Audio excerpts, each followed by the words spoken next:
My fiancé went on a business trip to another city, and I was the one who booked the hotel for him. The next day, I received a call from the hotel reception. Miss, you left your nightwear in the hotel. Would you like to pick it up yourself? Or should we mail it to you?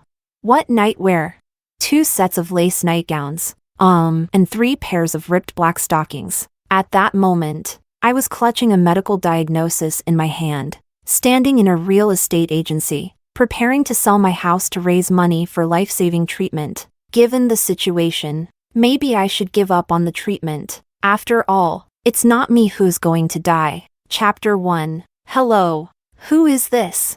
I wiped away my tears and answered the phone. Who is it? Hello, miss. This is FIA Hotel. You left your nightwear in the room. Would you like to pick it up yourself? Or should we mail it to you? FIA Hotel was the one I booked for Nicholas yesterday before he went on his business trip. But I didn't go with him. So how could there be women's nightwear in his room? Are you sure there's no mistake? Can you tell me the room number and what kind of nightwear it is? Room 1202. Booked under Mr. Nicholas. The nightwear consists of 2 lace sets, and 3 pairs of ripped black stockings. The name and room number were accurate. The nightwear was made of materials I never wear. As for the stockings, the fact that they were ripped means they had been used. So they couldn't be something Nicholas bought new to give to me. It was obvious I had been cheated on. Chapter 2. Leave them at the front desk. I'll pick them up myself. After saying that, I was momentarily stunned, interrupted by the real estate agent's voice. Miss Ning, are you still selling this house?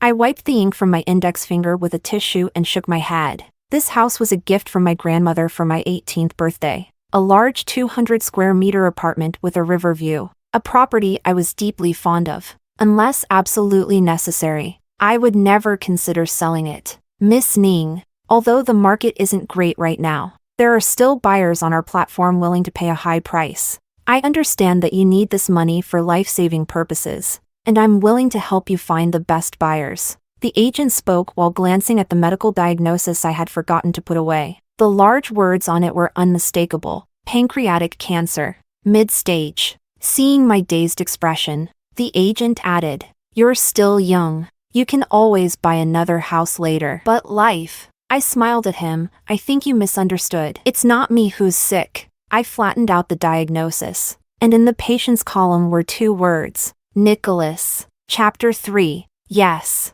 Nicholas, my fiancé, has cancer. I only found out yesterday afternoon, since I had left my information during the checkup.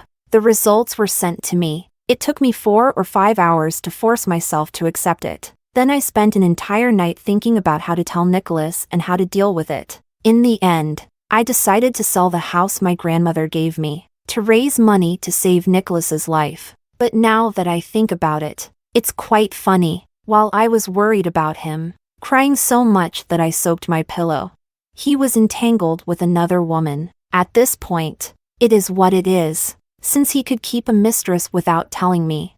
I can keep his cancer diagnosis from him for a while too. That makes us even. Chapter 4. Book a flight. Go to the airport. I arrived at the place where Nicholas was on his business trip a little after 6 p.m. It's not that I still have hope for him.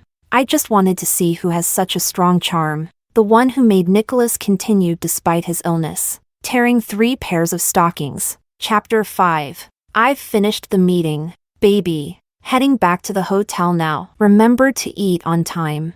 I'll be back tomorrow. Nicholas sent a message with a kiss and a miss you emoji. I replied to him in my usual tone. At that moment, I was already at the hotel entrance, watching Nicholas go in with my own eyes. He was alone. Surprisingly, at that moment, I felt a fleeting sense of relief, thinking perhaps it was all just a misunderstanding. After all, how could a 5-year relationship be betrayed so easily? But just 10 minutes later, Nicholas slapped me in the face with the truth. He came downstairs, clearly having washed his hair and changed into a clean shirt. The girl waiting downstairs eagerly jumped into his arms, even rubbing her face against his chest. Nicholas pushed her away and looked around. He was indeed cautious, but the affectionate look on his face was undeniable. Chapter 6. I knew that girl. She was Nicholas's neighbor. Her name was Camila. I met her when Nicholas first brought me home to meet his parents. Her mother brought her over for dinner, and when she saw me, she told her to call me sister-in-law. Camila hesitated for a long time, and finally, in a low voice, called me sister. I didn't think much of it, just assuming she was shy on our first meeting. I never imagined that she didn't call me sister-in-law because her relationship with Nicholas was not ordinary. She just didn't want to acknowledge me as her sister-in-law. Chapter 7. I followed them, suppressing my nausea and anger. The two were so engrossed in their affection that they didn't even notice if anyone was following them. They had a meal and then headed straight into a private cinema. Before going in, Camila stood on her tiptoes and whispered something in Nicholas's ear. Then they both shared a knowing smile. Unfortunately, I was too far away to hear what they said, but I knew what they were about to do next. So, after they entered the room, I followed them in. Chapter 8. The store was being watched by a young man in his 20s. I gave him some money, and in return, he let me view the surveillance footage. Nicholas and Camila were sitting on the sofa, slightly tipsy from drinking. Nicholas, were you satisfied last night? Of course. Nicholas pulled Camila closer, and she began to undress. Under her trench coat, she was wearing a set of lace lingerie. Nicholas's hand caressed her. Mila, it's been so many years, and you've really gotten better at this. Just as they were about to kiss, I dialed Nicholas's number. He flinched in surprise but didn't dare to hang up. At that moment, Camila snatched his phone. Too scared to answer? Want to make it more exciting? Before Nicholas could stop her, Camila answered the call. I saw through the surveillance that he held the phone far away, pretending the signal was bad. Meanwhile, Camila straddled him, starting to kiss him, unbuttoning his shirt, and undoing his belt. The two of them were glued together, and even with the trench coat covering them, their movements were obvious. Nicholas, what are you doing?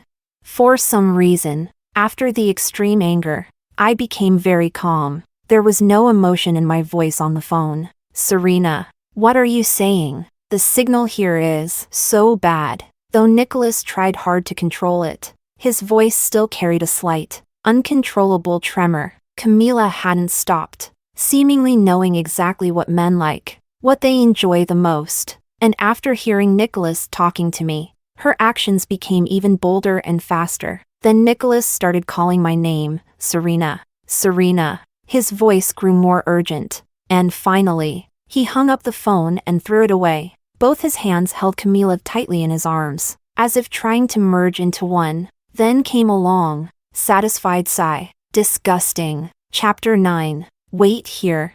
I'll go return Serena's call. Nicholas got up and was about to leave. As I wondered where I should hide, Camila grabbed him. Don't go. Didn't you say you're already tired of her? Why do you still care so much?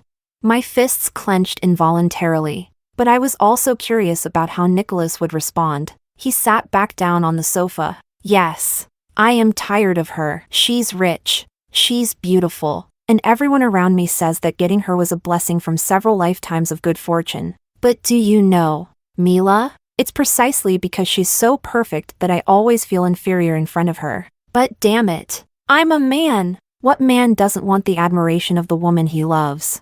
He took a sip of his drink after speaking, and Camila leaned on his shoulder. Come on, you've always been the best student in our area, and now you're successful in your career, no matter what others say. In my heart, Nicholas will always be the best. So, to Nicholas, I was someone high above, someone who made him feel inferior. It turns out the saying is true. Men love the support of a smart woman, but they also crave the adoration of a woman from humble beginnings. At this moment, I could easily storm in and expose them, tell them that from now on, we'd go our separate ways, but I feel that this approach is just too lenient on them. Chapter 10. When Nicholas returned from his business trip, I was sitting in the living room, lost in thought.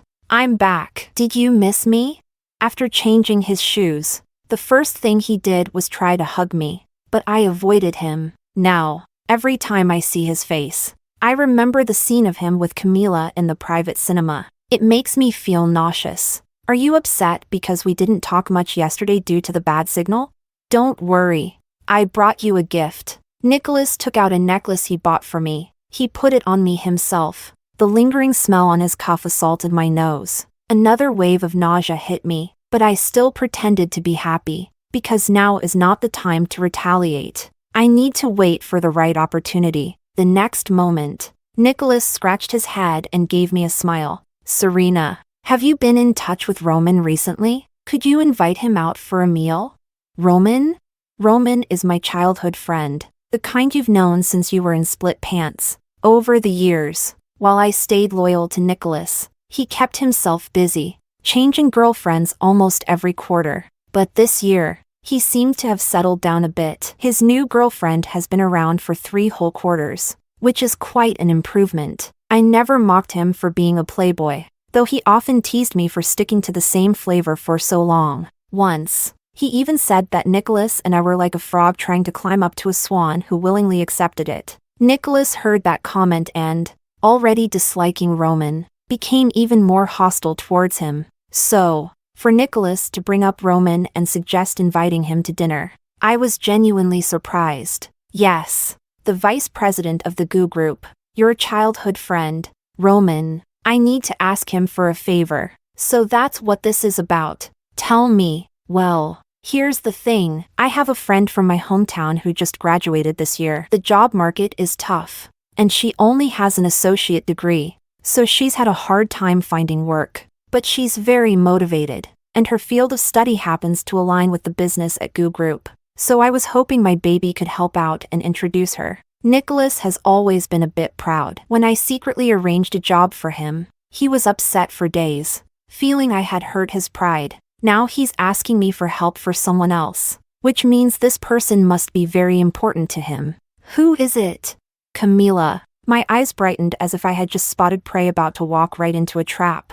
Of course. Chapter 11. I didn't expect to run into Camila so soon. To thank me for agreeing to introduce her, she suggested taking Nicholas and me out for dinner. At the table sat the 3 of us, Nicholas, Camila, and me. Each of us had our own thoughts, yet we all pretended as if nothing had happened. Serena, thank you so much for agreeing to help. I'd like to propose a toast to you. Camila raised her glass. I looked at this girl, who had just turned 19. She was 10 years younger than Nicholas, and anyone would think they were just a simple pair of siblings from the same village. But the truth was that their relationship was more disgusting than anyone could imagine. I linked my arm with Nicholas's. Nick, I can't drink. What should I do?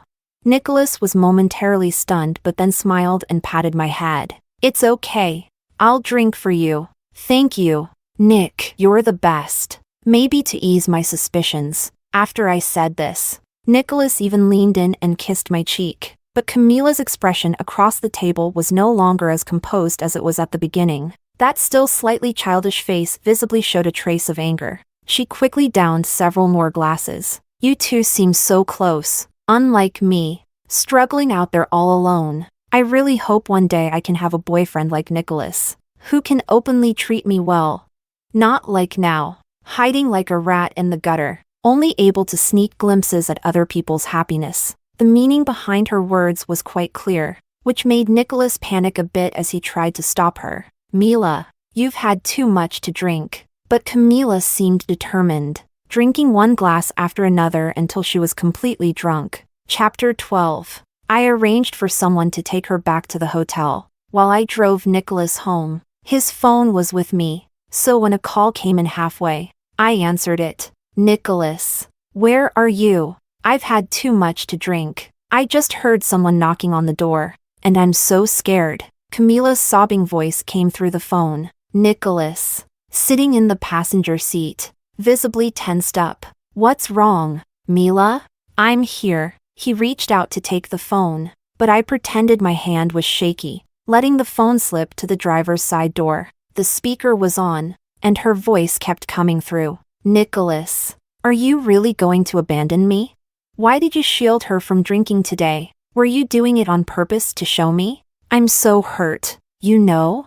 Nicholas panicked, glancing at me cautiously. She's just drunk and talking nonsense. Serena, hang up the phone. Please? You said it yourself. It's just nonsense. Don't worry. I won't take it to heart. But the voice on the other end continued. Stop pretending to be so generous. If you're so confident, don't let Nicholas protect you from drinking. Nicholas leaned over, trying to grab the phone, shouting, Camila, you've had too much to drink. She's your sister-in-law. Of course. I should protect her from drinking. Don't say things that could cause misunderstandings. But there was no sign that the person on the other end was going to stop. Nicholas's attempts to grab the phone became more frantic, with almost half of his body leaning over to the driver's side. With his interference, I could no longer hold on to the steering wheel. The car's trajectory twisted out of control. With a loud bang, we crashed into the truck ahead. Chapter 13. When I woke up, I was already in the hospital. Nicholas sat by the bedside, looking utterly defeated. Seeing me open my eyes, he dropped to his knees with a thud. I'm sorry, Serena. It's all my fault. I caused the death of our child. You can hit me, curse me. The child was gone. Yes. I had known I was pregnant for a month. I had wanted to tell Nicholas then, but he was frequently traveling for work during that time, and I couldn't find the right moment. Later, I discovered Nicholas was cheating on me. At that point, I even considered giving up the baby, but in the end, I decided to keep it. I wanted to give all my love to the child. I had even planned out how I would raise her. I would shower her with money and love, take her to eat the best food, play in the best places, and she would only need to grow up freely and live a carefree life. But that opportunity was gone. Please stop crying, okay? It's all my fault. It's all because of me. Nicholas started slapping himself. I stared blankly at the ceiling, and after he had hit himself over 10 times, I reached out and stopped him. He grasped my hand and shouted towards the door. Get in here, now. Camila dragged herself in. Her head hung low the entire time. Serena, last night I was drunk, and everything I said was just drunken nonsense. I've been single for so many years, and seeing how in love you two are, it upset me, so I said those things. I'm sorry. But please believe me, Nicholas and we're just neighbors who grew up together. Nicholas echoed her. Serena, please believe me. I looked at the two of them. Lying through their teeth was something they had mastered, and there was no doubt that they were responsible for the death of my child. But I still smiled faintly. I never doubted you. Hearing this, the two of them sighed in relief, and Nicholas quickly asked, then, Mila, can she still work at Roman's company? Of course. Chapter 14. I fell into a deep sleep, and I had a dream. I dreamed of Nicholas from a few years ago. Back then, he had failed his postgraduate exams and struggled to find a job, but he never complained to me about these hardships. Instead, he told me with great determination, I will work hard enough to be worthy of my Serena. When he received his first paycheck, he bought me a Coach bag. When he gave it to me, he had an embarrassed look on his face. I can't afford the brands you usually carry right now, but trust me, someday I will. Serena, in the future, all my money will be yours, and so will my heart. Later, I couldn't bear to see him struggle, so I arranged for him to work at my family's company. I even assigned him several projects. Now he's capable of handling things on his own, but his heart isn't the same as before. I slept for a long time, and throughout my sleep, there was a constant dull pain in my heart. It was filled with guilt for the unborn child and regret for the 5-year relationship. When I woke up in a daze, I saw Nicholas and Camila sitting together at the foot of the bed. They were sneaking a kiss. I didn't make a sound. I just silently made up my mind. The child is too lonely down there and needs his father to keep him company. And Camila is too unruly in this world and needs someone to teach her properly. Chapter 15. After we returned from the hospital, Nicholas began to frequently complain of back pain and experienced rapid weight loss. But his mood was quite good. The reason was simple.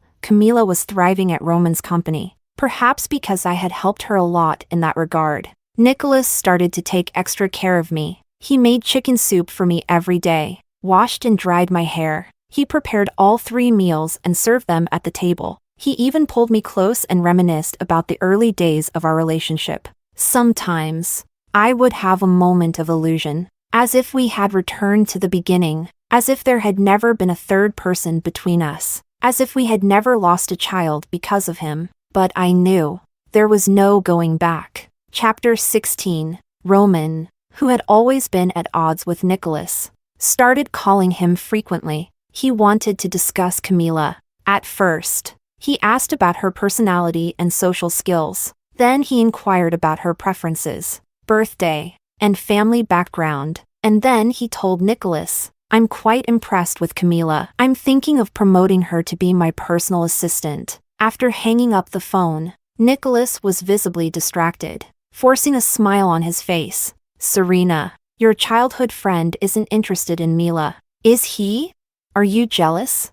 "No, not at all." Nicholas vehemently denied it. "I just think, since Mila is from my hometown, if she's looking for someone, I should definitely keep an eye on things for her. If you're so concerned, why not just be her boyfriend yourself?" "Serena, I've told you there's nothing between us. Do you really need to say something like that? Do you think just because you lost a child, I have to spoil you forever?" Nicholas finally couldn't keep up the pretense. "Ever since I was discharged from the hospital, I had used the excuse of poor health to keep him at home. At first, he took good care of me, but as the days passed without seeing Camila, and now with the prospect of Roman taking her away, he couldn't sit still any longer. Forget it. I haven't been feeling well lately, so I'll head to the hospital." Nicholas stormed out of the house. Chapter 17. I drove after him as he left. I realized he didn't go to the hospital. Instead, he took a turn and went to see Camila. They entered a private room at a restaurant. I sat in the room next door, and soon after, I heard them arguing. "Are you getting involved with that Roman? Do you even know his background? Do you think you can climb that high?" "So what? You're allowed to climb up the social ladder. But I'm not. You haven't even seen me for over a month. How am I supposed to know if you still want me?" "Serena is already suspicious. If she finds out, who knows if you'll even be able to keep your job." Hearing Nicholas say this, Camila's attitude softened. "All right. I know you're just looking out for me. Don't worry. There's nothing between Roman and me. But don't you dare sleep with that old woman. Understand? I'm not that desperate. She just lost a child." I find it disgusting. My fists clenched involuntarily. I had been patient for so long, and now it was time to bring out the gift I had prepared for both of them. Chapter 18. At the end of the month, it was Nicholas's birthday. As was customary, his parents would come to the city to have dinner with him. But this year, in addition to his parents, a few other people from his hometown were coming. Apparently, they had heard that Nicholas had helped Camila get a job, so they wanted to ask for his help too. So I suggested that we throw a birthday party at the best hotel in the city. Nicholas thought this was my way of making amends after our last argument and was quite pleased with the idea. On the day of the party, many people showed up. Nicholas and Camila's parents were seated, listening to the flattering words from their fellow villagers, smiling from ear to ear. Nicholas is such a good kid. Never forgets his roots. He's made something of himself and still helps the younger ones from his hometown find jobs. He's always been responsible since he was young. "Serena, you're lucky to marry such a capable man. But what about Mila? Nicholas helped her first. No wonder this girl has always followed her Nicholas around, saying she'd marry him when she grew up." Nicholas leaned over and whispered to me not to take it seriously. Then he turned and exchanged a flirty smile with Camila. How ridiculous. A dirty cucumber, who would want it? Halfway through the banquet, Roman arrived, dressed in a sharp suit. With his naturally handsome features, he drew everyone's attention. "Mr. Gu, what brings you here?" Camila, who had been exchanging glances with Nicholas, quickly stood up to greet him. She even pulled out the chair next to her, inviting Roman to sit beside her. She served him food and poured him wine, overly attentive. Seeing Camila and Roman's close behavior, the people around couldn't help but tease. "Mila, is this your boss? He's got the presence of a movie star." "Yes, Mr. Gu, you're still single, right? Mila, you should make an effort. You know, they do look good together." Roman just smiled. But Camila, blushing, served him another dish. As she did, she leaned in close to Roman. I glanced at Nicholas, whose dissatisfaction was nearly visible, but he couldn't afford to show it, so he had to suppress it. After a brief round of small talk, Roman turned the attention to me. Serena, today is Nicholas's birthday, and I heard you've prepared a special gift for him. Why don't you show it to everyone?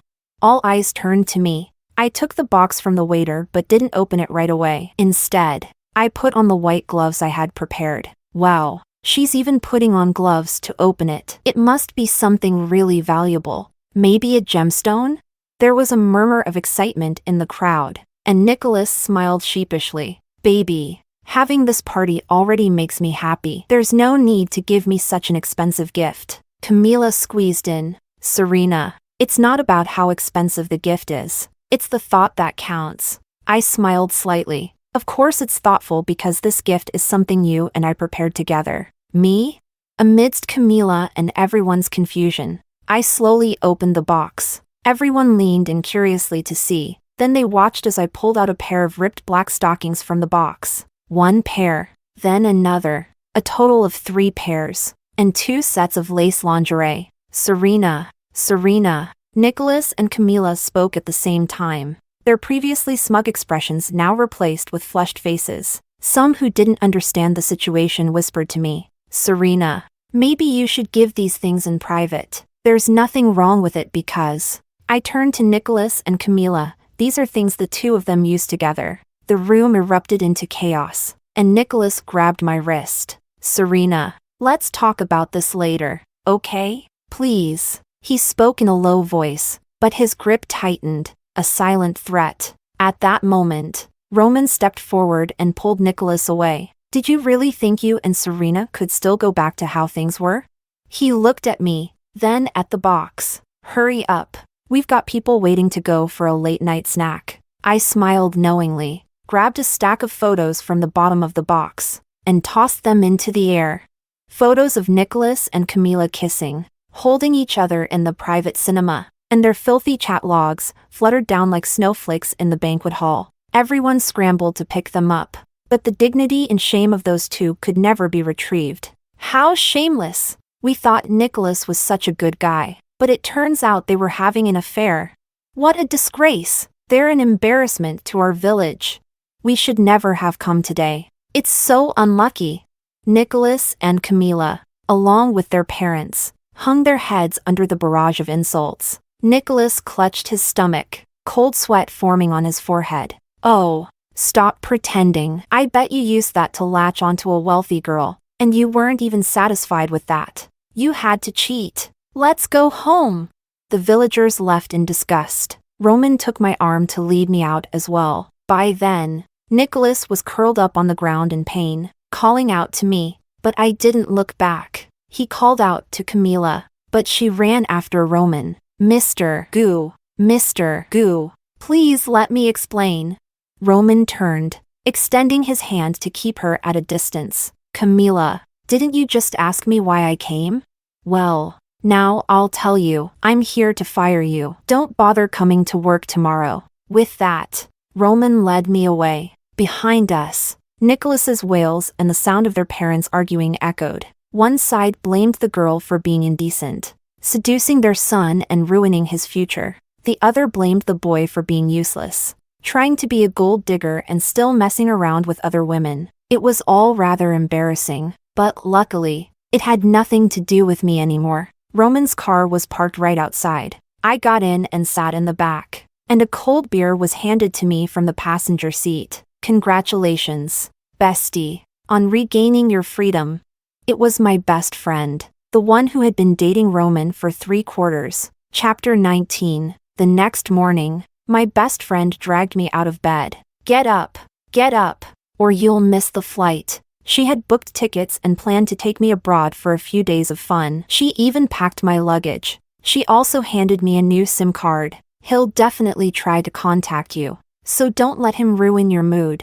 And so, I spent half a month having a blast with her abroad. It was fun, but I couldn't stand how she'd spend every night on the phone with Roman, being all lovey-dovey. When I got back and switched to my original SIM card, my phone buzzed continuously for over 10 minutes. All of them were notifications. Messages from Nicholas. Serena, please listen to me. Nothing happened between me and her in the private cinema. She was drunk and insisted on sitting on my lap.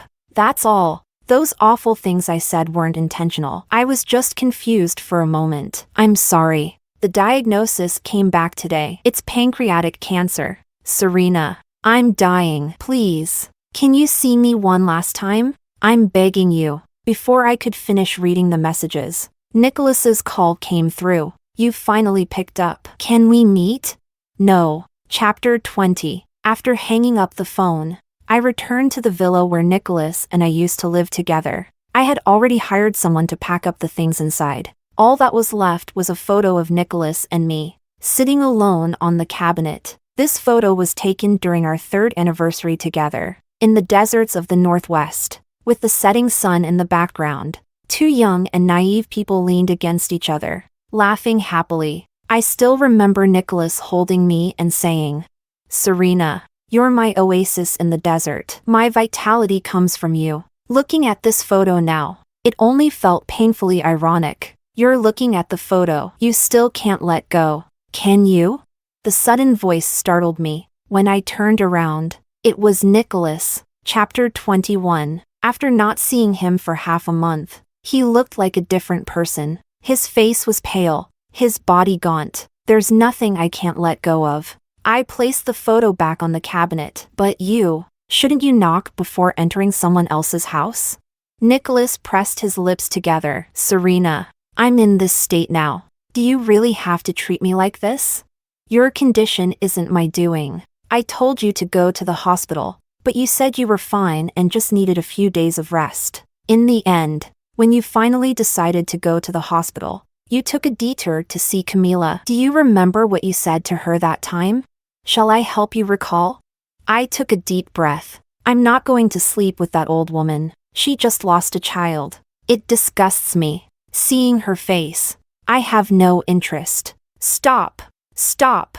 Nicholas shouted, trying to stop me. He leaned against the wall, as if any more agitation would cause him to collapse. But I didn't care and continued. So, Nicholas, you don't deserve forgiveness. You should go find Camila. Shouldn't you? After all, I've stepped aside and given my blessing to your true love. Nicholas's dazed expression was tinged with irony. He wanted to keep begging me for another chance. Fortunately, his parents arrived and took him back to the hospital. Before leaving, he took the photo from the cabinet. Chapter 22. Nicholas's messages still came every day. I didn't block him, but I also didn't reply. Now I'm busy every day, taking back control of the company affairs that I had previously entrusted to Nicholas. One night, a little after 10 p.m., I left the office feeling hungry. I decided to go to a small tavern I hadn't visited in a long time for a bite to eat, and I let my driver go home. After eating, as I walked out, I had the distinct feeling that someone was following me, and sure enough, as I reached the mouth of an alley, someone lunged at me from behind.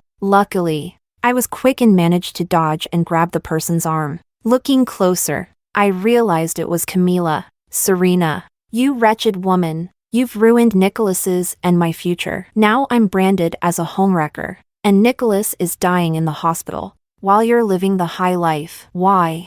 She was almost screaming. I looked at her calmly. Why? Because I have a clear conscience. Unlike the two of you who are disgusting. Spare me the morality speech. Your principles won't put food on the table. Serena, give me 500,000 as compensation, or today, I'll drag you down with me. I've got nothing to lose. But you're a rich girl. If you die, it's you who loses. Camila pulled out a knife, the blade glinting under the streetlights. Just as she was about to attack, someone rushed in and grabbed her. When I first noticed someone following me, I had messaged my best friend. Thankfully, she arrived just in time. Chapter 23. Camila was detained. Nicholas started calling me frantically, begging me to come to the hospital. I figured he still cared about Camila. Otherwise, why would he be so desperate to see me? Just to seek justice for Camila? But when I saw him, the first thing he said was, "Are you still mad? Can you stay with me now?" His words made me want to laugh. Nicholas, did you really think I was just mad at you?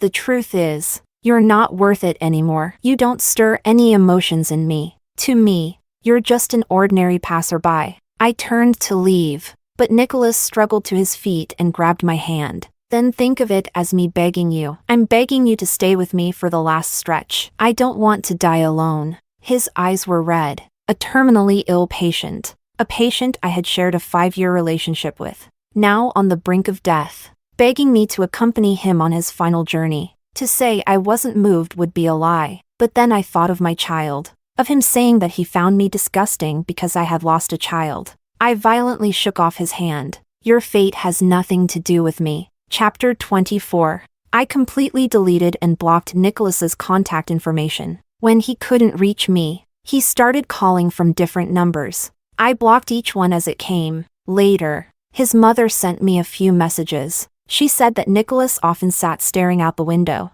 clutching the photo of the two of us in the desert. Whenever the pain became unbearable, he would grip that photo frame tightly, silently staring at the picture of us laughing, lost in thought. Since Camila's release, she had only visited the hospital a few times, not to care for Nicholas, but to blame him for ruining her life. The two of them are now at each other's throats, with Nicholas becoming agitated whenever he sees her, threatening to strangle her. She also said that Nicholas frequently dreamed of me and the child, imagining teaching the child to say mommy and daddy. He often dreams of our past together, murmuring my name in his sleep. Camila has not returned to the hospital or gone back to her hometown. Her scandalous behavior became widely known, leaving her parents disgraced and scorned by their village. In their anger, her parents withdrew all the money Camila had saved over the years and used it to send her younger sister abroad for school. Camila, now destitute, spends her days threatening suicide and quarreling with her parents. Her mental state seems increasingly unstable. I closed my phone and blocked Nicholas's mother's contact as well, because nothing about Nicholas concerns me anymore. Chapter 25. At the end of the month, I attended a wedding, Roman and my best friends. The two of them were just as inseparable as before. Their vows were more touching than ever. Everyone said that Roman, the notorious playboy, had finally settled down, but I knew that they were evenly matched and truly loved each other. I was happy for them. When it came time to toss the bouquet, my best friend deliberately aimed it in my direction, but I made sure to step aside. I looked up at the sky outside. Spring had arrived, and flowers were blooming all along the way. I just wanted to walk this path steadily and securely. Anything else was just decoration, and for me, it was no longer necessary.